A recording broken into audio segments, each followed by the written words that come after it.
अस्थायी अंगनवाड़ी केन्द्र रे झुलुछि ताला। शिक्षानुष्ठान पई किए भूमिदान करुछि तो किए गृहदान करुछंती, पुणी आउ किए बिना पारिश्रमिक छात्र छात्री को पाठ पढ़ाउछंती। किंतु ए जो दृश्य आपण देखुछंती, एठी किछि अंगनवाड़ी छात्र और छात्री एक घर बारंडारे खरारे बसी पाठ पढ़ुछंती।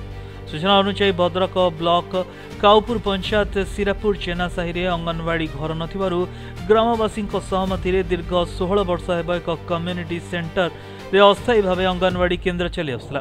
किंतु सकाळे से गाँवर 8 जन लोक अस्थायी अंगनवाड़ी केन्द्र को ताला पकाई आमे एठी अंगनवाड़ी केन्द्र कराई देबु नाही, तुमे अलग जगह रे केन्द्र कर आउ एठी बसा उठा करिवो जदी खराब हबो बोली कहिसथि। ने हमर पिला माने आसुचंती अंगनवाड़ी रो पाठ पढ़िया पई तो बंद कर देइचंती, चाबी पकई देइचंती। वर्तमान आम कौन करिमु? आगु को आम पिला माने बढ़िबे आम स्वामी माने खटी दे दउचंती। आम एते दूर कहउचंती एणे तेणे नेकी जाओ, आम एते बाट जाई के पाठ पढ़े के आनी परिमु ना। तेबे ताला न खोलिबारु अंगनवाड़ी शिक्षयित्री छात्र छात्री को घर बारंडारे बसी पाठ पढ़ाउछंती। ए अभियोग करिसंती अंगनवाड़ी शिक्षयित्री और छात्र छात्री को अभिभावक।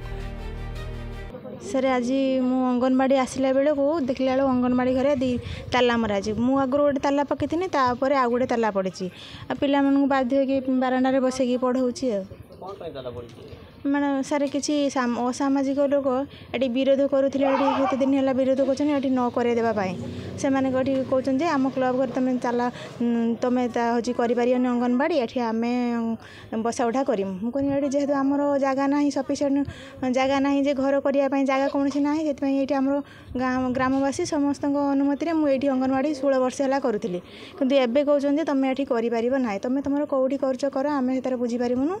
यही बाबद स्थानीय सरपंच जोगाजोग करूँ और सरपंच कहते से जगार शिक्षानुष्ठान रहा आवश्यक।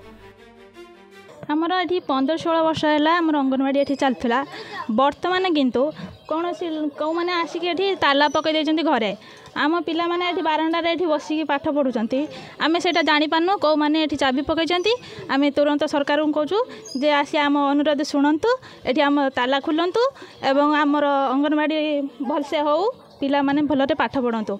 ये आमर कौन है 16 वर्ष है अंगनवाड़ी हो 16 साल होते किसी लोक विरोधी लोक अच्छा ये बंद कर दे ताला पकड़ देते आम पिला मैंने जीव कौटी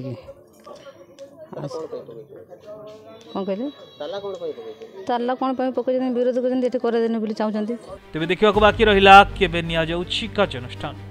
भद्रकरू सुदीप मल्लिक रिपोर्ट प्रदीप टीवी।